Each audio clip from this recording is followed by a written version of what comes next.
Dahil sa patuloy na may naglalabasang balita na di umano'y hindi na matutuloy ang kasal ni Bea Alonzo at Dominic Roque sa darating na September ngayong taon, maraming naglabasang balita na umano'y dahilan ng hiwalayan ng dalawa. Ayon sa mga ito ay hindi umano boto ang ina ni Bea Alonzo kay Dominic dahil sa estado ng buhay ni Dominic. Para kasi sa ina ni Bea Alonzo ay may mas kaya ang anak niyang si Bea kesa kay Dominic. Kaya kung siya daw ang tatanungin, ayaw di umano niya kay Dominic para sa kanyang anak. Ngunit dahil nakita naman daw ng ina ni Bea na masaya ang aktres kay Dom, kalaunan pumayag na lamang ito sa relasyon ng dalawa. Ito ang dahilan kaya natuloy ang proposal ni Dominic sa aktres noong nakaraang taon.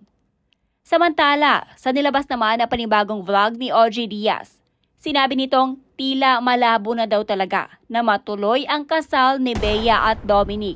Dahil ayon dito, sa kanyang source ay hiwalay na ang dalawa at ang huli nilang pagsasama ay noong nagbakasyon pa ang mga ito sa Japan. Dagdag pa umano ng source ni OG Diaz ay nitong January lamang daw tuluyan ng tinudukan ng dalawa ang kanilang relasyon. Mismong si Bea Alonzo na daw talaga ang bumitaw. Hindi naman tinukoy kung anong rason kung bakit umayaw na lamang bigla si Bea Alonzo gayong engaged na ang mga ito. Ayon sa publiko, baka daw nakapag-isip-isip na si Bea.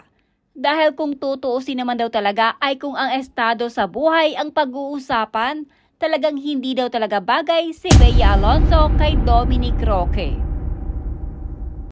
Dominic is a good and perfect choice for a husband.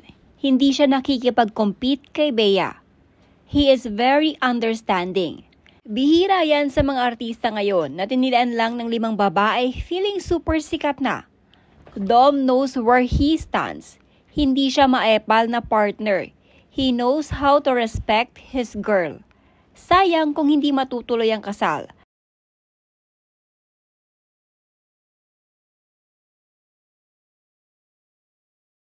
Siguro prenup issue while OG was talking about the prenup and Jegs started to give her opinion. OG suddenly moved his shoulder and tapped Jegs.